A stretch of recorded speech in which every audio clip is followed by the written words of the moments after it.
34,000 ದೇವಾಲಯ ಇದೆ. ದಿನ ನಿಮ್ಮ ಹತ್ರ 100 ಜನ ಭಕ್ತರು ಬರ್ತಾ ಇದ್ದಾರೆ. ನಾನು ಮಾತಾಡಿದ್ರೆ ನಾನು ಸ್ವಾರ್ಥಕ್ಕೆ ಮಾತಾಡ್ತೀನಿ, ನೀವು ಮಾತಾಡಿದ್ರೆ ದೇವ್ರ ಪರವಾಗಿ ಮಾತಾಡ್ತೀವಿ. ದೇವ್ರ ಮಕ್ಳಿದ್ದಂಗೆ ನೀವೆಲ್ಲ ದೇವ್ರ ಮಕ್ಕಳಿಗೆ. ಸೊ ನಿಮ್ಗೂ ಕೂಡ ದೊಡ್ಡ ಜವಾಬ್ದಾರಿ ಇದೆ, ಇದೆಯಲ್ಲೋ? ಸೊ ಆಗೇನ್ ಮಾಡ್ಬೇಕು? ಈ ಸರ್ಕಾರ ತರಬೇಕು ತಾನೆ. ಈಗ ನಾನು ಇಲ್ಲಿ ನಮ್ಮ ದೀಕ್ಷಿತರು ಕೂತಾರೆ, ಎಲೆಕ್ಷನ್ ಮುಂಚಿತವಾಗಿ ಹೋಗಿದ್ದೆ, ಇವರು ಇದ್ರು.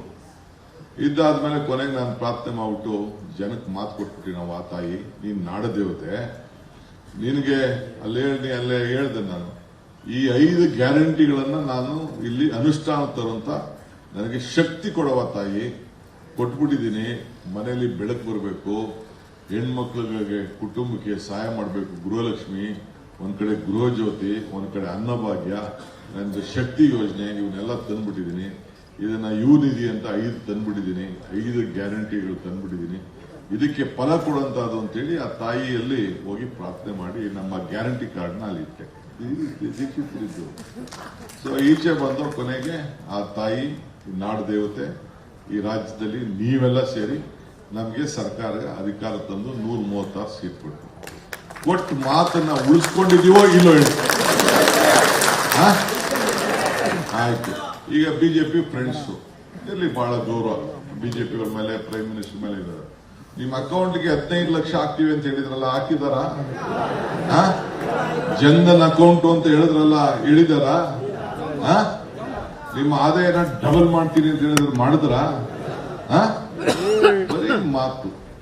ನಾವೇನಾದ್ರು ಮಾತು ಕೊಟ್ಟಿದ್ರೆ ಆ ಮಾತನ್ನ ಉಳಿಸ್ಕೊಳ್ಳುವಂತ ಕೆಲಸ ಇವತ್ತು ನಾವು ಮಾಡ್ಕೊಂಡು ಬಂದಿದ್ದೇವೆ. ಯುವಕರು ವಿದ್ಯಾಭ್ಯಾಸ ಇರ್ಬೋದು, ಮಕ್ಕಳ ವಿದ್ಯಾಭ್ಯಾಸ ಇರ್ಬೋದು, ಉದ್ಯೋಗದ ವಿಚಾರ ಇರ್ಬೋದು. ಇವತ್ತು ನಾನು ಬಂದ ತಕ್ಷಣ ಅಟ್ಲೀಸ್ಟ್ ಒಂದು ಪ್ರೈವೇಟ್ ಉದ್ಯೋಗಕ್ಕೋಸ್ಕರನೇ ಮಕ್ಕಳಿಗೆ ಪ್ರೈವೇಟ್ ಎಕ್ಸ್ಚೇಂಜ್ ಮಾಡಬೇಕು ಅಂತ ತೀರ್ಮಾನ ಮಾಡಿ, ಖಾಸಗಿಯವ್ರು ಯಾರೇ ಮಾಡಿದ್ರು ಕೂಡ ಸರ್ಕಾರದ ಮುಖಾಂತರ ಅವರು ಪಿಕಪ್, ನಾವು ಮಧ್ಯೆ ಅದಕ್ಕೆ ಇಂಟರ್ಫಿಯರ್ ಹಾಕೋಬೇಕು. ಯಾಕಂದ್ರೆ ನೀವು ಭಕ್ತಕ್ಕೂ ಭಗವಂತನಿಗೂ ನಿಮ್ದು ಹೆಂಗೆ ಇರ್ತೀರೋ ಹಂಗ್ ಬರೀ ನಮ್ಮ ಸರ್ಕಾರ ಮಧ್ಯೆ ಅಷ್ಟೇ ಅದಕ್ಕೆ ಮಾಡಬೇಕು, ಇಲ್ಲಿ ಜನರಿಗೆ ಅನುಕೂಲ ಆಗಬೇಕು ಅಂತ ಹೇಳಿ ಪ್ರಯತ್ನ ಮಾಡ್ತಾ ಇದ್ದೀವಿ. ಇವತ್ತು ಬೆಂಗಳೂರು ನಗರ ಜನಸಂಖ್ಯೆ 1,40,00,000 ಇದೆ. ಅದರಲ್ಲಿ 50 ಲಕ್ಷ ಹೊರಗಡೆ ರಾಜ್ಯದಿಂದ ಬಂದು ಕೆಲಸ ಮಾಡ್ತೀವಿ.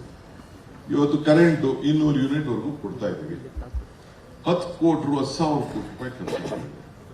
ರೈತರಿಗೆ ಫ್ರೀ ಕರೆಂಟ್ ಕೊಡ್ತಾ ಇದ್ದೀವಿ, 20,000 ಕೋಟಿ ರೂಪಾಯಿ ಖರ್ಚಾಗ್ತಾ ಇದೆ. ಗೃಹಲಕ್ಷ್ಮಿ ನಿಮ್ಮ ಮನೆ ಯಜಮಾನರಿಗೆಲ್ಲ, ನಿಮ್ಮ ಮನೆ ಹೆಂಗಸರುಗಳಿಗೆಲ್ಲ ಇವತ್ತು 2,000 ರೂಪಾಯಿ ಕೊಡ್ತಾ ಇದ್ದೀವಿ. ಎಲ್ಲ ಸುಮಾರು 1,21,00,000 ಹೆಣ್ಣು ಮಕ್ಕಳಿಗೆ, ನಮ್ಮ ಮನೆ ಯಜಮಾನರಿಗೆ ಕೊಡ್ತಾ ಇದ್ದೀವಿ. ಯಾರಿಗೆ ಅನುಕೂಲ ಆಗ್ತಾ ಇದೆ? ಈಗೆಲ್ಲ ದೇವಸ್ಥಾನಗಳಿಗೆ, ಪ್ರಯಾಣಕ್ಕೆ, ವ್ಯವಹಾರಕ್ಕೆ ಎಲ್ಲ ಹೆಣ್ಮಕ್ಳು ರಾಮಲಿಂಗಾರೆಡ್ಡಿಯವರ ಇಲಾಖೆಯಿಂದ, ಹಿಂದಿನ ಇಲಾಖೆಯಿಂದ ನಾವು ಅವರಿಗೆ ಫ್ರೀಯಾಗಿ ಬಸ್ಸು ಟ್ರಾವೆಲ್ ಮಾಡ್ತಾ ಇದ್ದೀವಿ. 10 kg ಕೊಡ್ತಾ ಇದ್ದವು. ಇದನ್ನ ಬಿಜೆಪಿ ದಳ ಸರ್ಕಾರ ಇತ್ತಲ್ಲ, ನಾನು ಅವ್ನು ಟೀಕೆ ಮಾಡ್ತಾ ಇಲ್ಲ. ಇಂಥದ್ದು ಯಾವ್ದಾದ್ರು ಒಂದು ಸಾಕ್ಷಿ ಗುಡ್ಡೆನ ಹೇಳ್ಬೋದಷ್ಟು ಶಕ್ತಿ ಇದೆಯಾ ಅವ್ರಿಗೆ? ನಾನು ಅದಕ್ಕೆ ಹೇಳಿದ್ದು, ದೇವರು ವರನೂ ಕೊಡುದಿಲ್ಲ, ಶಾಪ ಕೊಡುದಿಲ್ಲ, ಅವಕಾಶ ಮಾತ್ರ ಕೊಡ್ತಾನೆ. ಕೊಟ್ಟಂತ ಅವಕಾಶದಲ್ಲಿ ಏನ್ ಮಾಡಬೇಕು ಅನ್ನೋದು ಬಹಳ ಮುಖ್ಯ ಅಂತ ನಾನು ಅನೇಕ ಸಂದರ್ಭದಲ್ಲಿ ನಾನು ಮಾತಾಡ್ತಾ ಇದ್ದೆ. ಹಂಗೆ ಅವಕಾಶ ಇದ್ದಾಗ ಈಗ ರಾಮಲಿಂಗಾರೆಡ್ಡಿ ಅವಕಾಶ ಸಿಕ್ತಪ್ಪ, ನಿಮ್ ಇಲಾಖೆ ಮಾಡ್ಬೇಕು ಅಂತ. ನಿಮ್ ಹೃದಯ ಹೆಂಗಿದ್ರು ಅವರು? ಗಾಂಧೀಜಿ ಒಂದ್ ಕಡೆ ಒಂದು ಮಾತು ಹೇಳಿದ್ರು, if you want to control yourself use your brain. ಅಂದ್ರೆ ನೀನು ನಿನ್ನನ್ನ ಕಂಟ್ರೋಲ್ ಮಾಡ್ಬೇಕಾದ್ರೆ ನಿನ್ನ ತಲೆ ಉಪಯೋಗಿಸೋ, ಮಿದ್ಲು ಉಪಯೋಗಿಸೋ. ನೀನು ಬೇರೆಯವ್ರನ್ನ ಕಂಟ್ರೋಲ್ ಮಾಡ್ಬೇಕಾದ್ರೆ ಹೃದಯ ಉಪಯೋಗಿಸು ಅಂತ. ಹಂಗೆ ಇವತ್ತು ನೀವೆಲ್ಲ ಹೃದಯವನ್ನ, ಅವರು ನಿಮ್ಮ ಹೃದಯವನ್ನ ಗೆದ್ದಿದ್ದಾರೆ. ಹಂಗೆ ಏನಾದ್ರು ಸಹಾಯ ಮಾಡುತ್ತಾನೆ, ಸುಮ್ನೆ ನೀವೇನು ಹೇಳ್ತೀರಾ? ಹೇಳಲಿಕ್ಕೆ ಸಾಧ್ಯ ಇಲ್ಲ. ಆಯ್ತು ಇರಯ್ಯನೇ ಸ್ವಲ್ಪ. ಹಂಗೆ ನೀವು ದೇವರ ಸೇವಕರು, ನಿಮ್ಗೊಂದು ದೊಡ್ಡ ಭಾಗ್ಯ ಸಿಕ್ಕಿದೆ. ಆ ಕೆಲಸ ಇವತ್ತು ನೀವೆಲ್ಲ ಸೇರಿ ಮಾಡಿಕೊಂಡು ಬಂದಿದ್ದೀರಿ. ಸೊ ನಾವು ಕೊಟ್ಟ ಮಾತನ್ನ ಉಳಿಸ್ಕೊಂಡಿದ್ದೀವಿ, ಅದರಲ್ಲೇ ನನಗೇನು ಅನುಮಾನ ಏನಿಲ್ಲ. ನಾವೇನು ಜನರಿಗೆ ಎಷ್ಟು ಕಷ್ಟ ಇದೆಯೋ, ಎಷ್ಟು ಸುಖ ಇದೆಯೋ, ದುಡ್ಡು ಏನೇನು ಮಾಡಿದೀವಿ. ನಾವು ಹೆಚ್ಚು ಕಮ್ಮಿ ಕರೆಂಟ್ ಬಿಲ್ಲು ನಿಮ್ಗೆ ಕಟ್ ಮಾಡಿದೀವ? 200 ಯೂನಿಟ್ ವರೆಗೂ ಬರ್ತಾ ಇದೆಯೋ ಇಲ್ವೋ? ಒಂದ್ ತಿಂಗಳು ಹೆಚ್ಚು ಕಮ್ಮಿ ಹೆಣ್ಮಕ್ಳಿಗೂ ಬರ್ತಾ ಇದೆಯೋ ಇಲ್ವೋ? ಅದರಿಂದ ನಿಮ್ಗೆ ಎಷ್ಟು ರೂಪಾಯಿ ಆಯ್ತಾ ಇದೆ? ಬೆಲೆ ಎಲ್ಲ ಗಗನಕೊಂಡೋಯ್ತು. ಆಯ್ತೀರ ಸ್ವಲ್ಪ ಬೆಲೆ ಎಲ್ಲ ಗಗನಕೊಂಡೋಯ್ತು, ಆದಾಯ ಪಾತಾಡ್ಕೊಂಡೋಯ್ತು. ಪೆಟ್ರೋಲ್ ಡೀಸೆಲ್ ಬೆಲೆ ಎಲ್ಲ ಜಾಸ್ತಿ ಆಗೋಯ್ತು. ಇದನ್ನೆಲ್ಲ ನಾನು ಚರ್ಚೆ ಮಾಡಕ್ ಹೋಗುದಿಲ್ಲ.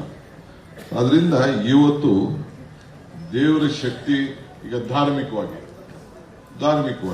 ದೇವರು ಈಗ ಧಾರ್ಮಿಕ ದತ್ತಿ ಇಲಾಖೆ ಇದೆ, ಮೈನಾರಿಟಿ ಡೆವಲಪ್ಮೆಂಟ್ಗೂ ಇದೆ, ಮುಸಲ್ಮಾನ್ ಬಾಂಧವರು ಕೂಡ ಅವ್ರದೇ ಅಜ್ಜು ಬೇರೆ ಬೇರೆ ಮೈನಾರಿಟಿ ಇಲಾಖೆ ಇದೆ.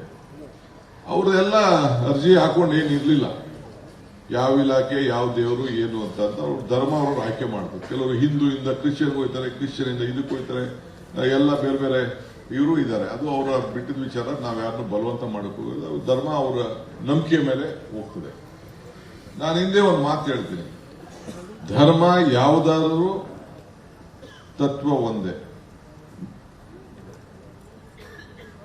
ಧರ್ಮ ಯಾವುದಾದರೂ ತತ್ವ ಒಂದೇ, ನಾಮ ನೂರಾದರೂ ದೈವ ಒಂದೇ, ಪೂಜೆ ಯಾವುದಾದರೂ ಭಕ್ತಿ ಒಂದೇ, ಕರ್ಮ ಹಲವಾದರೂ ನಿಷ್ಠೆ ಒಂದೇ, ದೇವನೊಬ್ಬ ನಾಮ ಹಲವು. ಯತಾನೆ ಆಕಾಶಂ ಪತಿತಪ್ತೋಯಂ ಯಥಾಗತಿ ಸಾಗರ ಸರ್ವದೇವ ನಮಸ್ಕಾರ ಕೇಶವ ಗತಿ.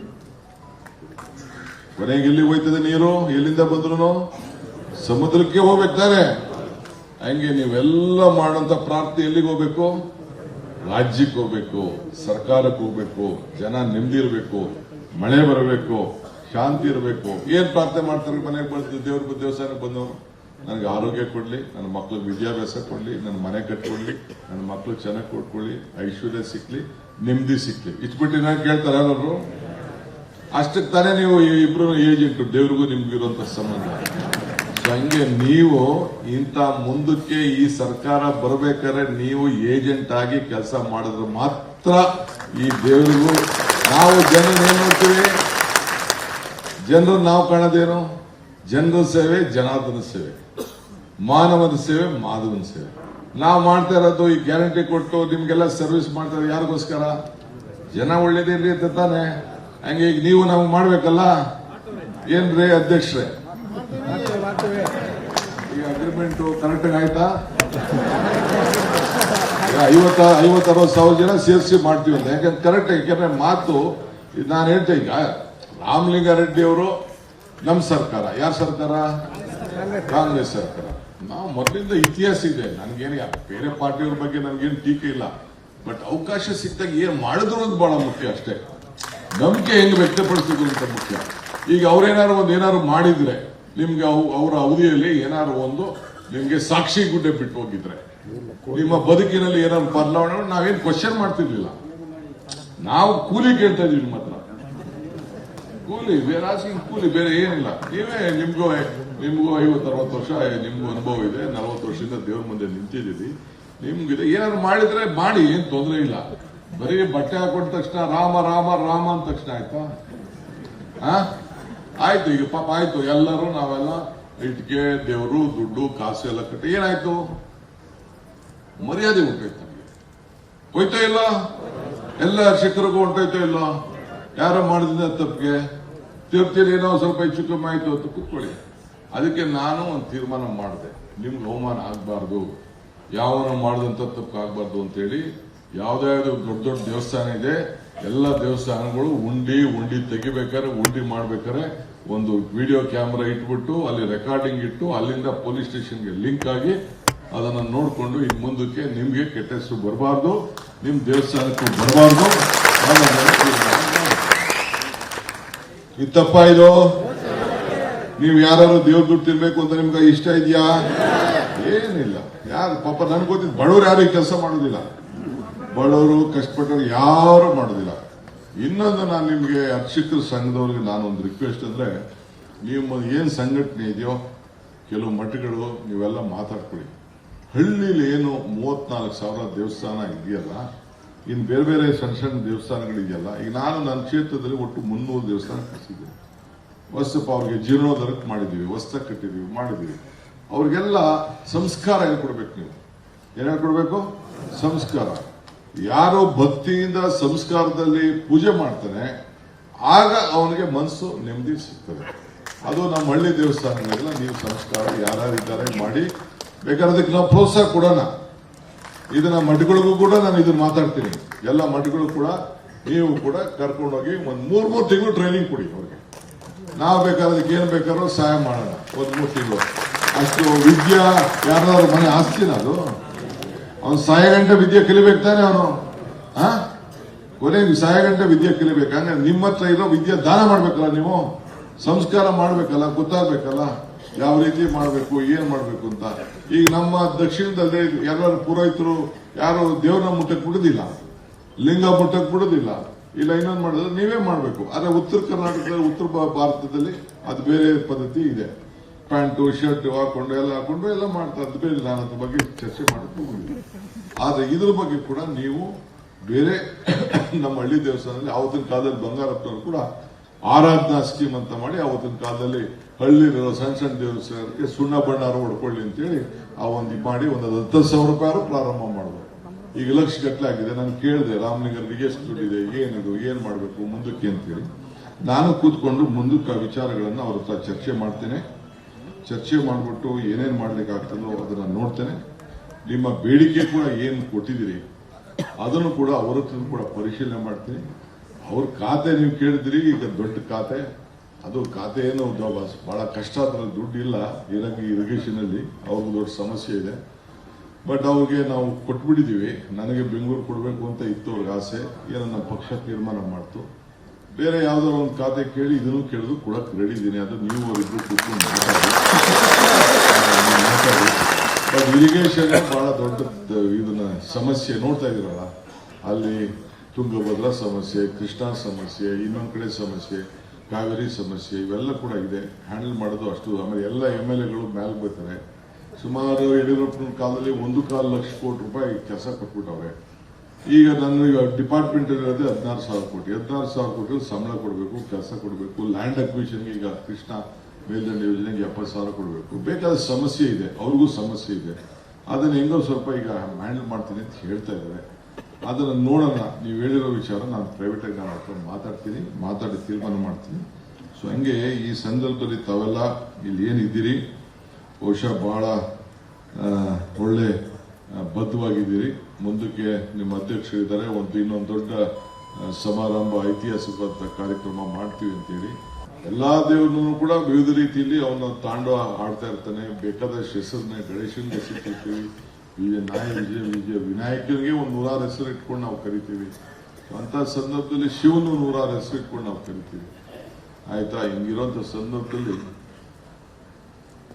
ಬೇಕಾದಷ್ಟು ನಾವೆಲ್ಲರೂ ಕೂಡ ಒಟ್ಟಿರ್ತೀವಿ. ಅಂದ್ರೆ ದೇವರು ಕೊನೆಗೆ ಒಬ್ಬನೇ ಅನ್ನೋದು ಕೂಡ ನಾವೆಲ್ಲ ಎಲ್ಲ ಧರ್ಮದಲ್ಲೂ ಇಟ್ಕೊಂಡಿದ್ದೇವೆ. ಸೊ ಅದರಿಂದ ಎಲ್ಲರನ್ನೂ ಒಳ್ಳೇದಾಗ್ಲಿ ಅಂತೇಳಿ ಬಯಸೋಣ. ಈ ಸರ್ಕಾರ DK ಶಿವಕುಮಾರ್ ಸರ್ಕಾರ ಅಲ್ಲ ಇದು. ಈ ಸರ್ಕಾರ ನಿಮ್ ಸರ್ಕಾರ. ಈ ಸರ್ಕಾರನ ನಿಮ್ಮ ಮನೆ ಕುಟುಂಬ ಯಾವ ರೀತಿ ಕಾಪಾಡ್ತಿರೋ, ನಿಮ್ಮ ಮನೆ ಹೆಂಗ್ ಕಾಪಾಡ್ತಿರೋ, ನಿಮ್ಮ ಮಠ ಹೆಂಗ್ ಕಾಪಾಡ್ತಿರೋ, ನಿಮ್ಮ ದೇವಸ್ಥಾನ ಹೆಂಗ್ ಕಾಪಾಡ್ತಿರೋ ಆ ರೀತಿ ಕಾಪಾಡಬೇಕು. ನಾವು ನೀವು ಎಲ್ಲ ಸೇರಿ ಒಂದು ಕುಟುಂಬದಂತೆ ಟೀಮ್ ಕರ್ನಾಟಕ ಆ ದೃಷ್ಟಿಯಲ್ಲಿ ನಾವೆಲ್ಲ ಕೆಲಸ ಮಾಡೋಣ. ನಿಮ್ಮ ಆಶೀರ್ವಾದ ನಮ್ಮ ಮೇಲೆ ಯಾವಾಗಲೂ ಇರಲಿ. ನಾವು ಕೂಡ ನಿಮ್ಗೋಸ್ಕರ ಸೇವೆ ಮಾಡಲಿಕ್ಕೆ ಸದಾ ಇದ್ದೇವೆ. ನೀವು ಜನರ ನೆಮ್ಮದಿ, ಅವರ ಬದುಕಿನಲ್ಲಿ ಶಾಂತಿ ಮೂಡಿಸಲಿಕ್ಕೆ ಹಗಲು ರಾತ್ರಿ ನೀವೆಲ್ಲ ಸೇರಿ ಪ್ರಯತ್ನವನ್ನು ಮಾಡ್ತಾ ಇದ್ದೀವಿ. ಅದರಿಂದ ನಿಮಗೆ ಆದಂತ ಒಂದು ದೊಡ್ಡ ಒಂದು ಸ್ಥಾನಮಾನ ಈ ಸಮಾಜದಲ್ಲಿ ಗುರುಗಳಿಗೆ, ವಿದ್ಯಾ ಕಲಿಸ್ಕೊಡುವಂತ ಗುರುಗಳಿಗೆ ಮತ್ತು ದೇವರ ಮುಖಾಂತರ ಎಲ್ಲರೂ ಕೂಡ ನೆಮ್ಮದಿ ಕೊಡುವಂತ ಒಂದು ಭಾಗ್ಯ ಸಿಕ್ಕಿದೆ.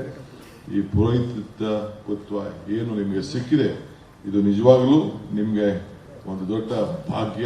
ನಾನು ಆಗಾಗ ಒಂದು ಮಾತು, ಪುರಂದರದಾಸದ ಒಂದು ಮಾತು ಹೇಳ್ತಾ ಇದ್ದೇನೆ, ಇದು ಭಾಗ್ಯ, ಇದು ಭಾಗ್ಯ, ಇದು ಭಾಗ್ಯವಯ್ಯ, ಪದ್ಮನಾಭನ ಪಾದ ಭಜನೆ ಪರಮ ಸುಖವಯ್ಯ ಅಂತೇಳಿ. ಹಂಗೆ ಇವತ್ತು ನಿಮ್ಗೆ ಇಂಥ ಒಂದು ಸಿಕ್ಕಿರೋದು ನಿಮ್ಮ ಭಾಗ್ಯ. ನಿಮ್ಮನ್ನು ಭೇಟಿ ಮಾಡಿ ನಿಮ್ಮ ಆಶೀರ್ವಾದ ಪಡಿತಾ ಇರೋದು ನಮ್ಮ ಭಾಗ್ಯ ಇದೆ. ನಾನು ನಿಮ್ಮನ್ನೆಲ್ಲ ಒಟ್ಟಿಗೆ ತೆಗೆದುಕೊಂಡು ಹೋಗುವಂತ ಕೆಲಸ ಮಾಡ್ತೀನಿ. ಈ ಸಂದೇಶ ಹಳ್ಳಿಗೆ ಹೋಗ್ಬೇಕು, ಈ ಸಂದೇಶ ಜನರಿಗೆ ಹೋಗ್ಬೇಕು, ಈ ಸಂದೇಶ ಬದಲಾವಣೆ ಆಗಬೇಕು. 136 ಸೀಟ್ ಬದಲು ನೆಕ್ಸ್ಟ್ 150 ಸೀಟ್ ಬರಲಿಕ್ಕೆ ಆಶೀರ್ವಾದ ಮಾಡಬೇಕು ಅಂತ ಹೇಳಿ ಪ್ರಾರ್ಥಿಸಿ ನನ್ನ ಮಾತು ಮುಗಿಸ್ತೇನೆ. ಎಲ್ಲರಿಗೂ ನಮಸ್ಕಾರ. ನಮಸ್ಕಾರ.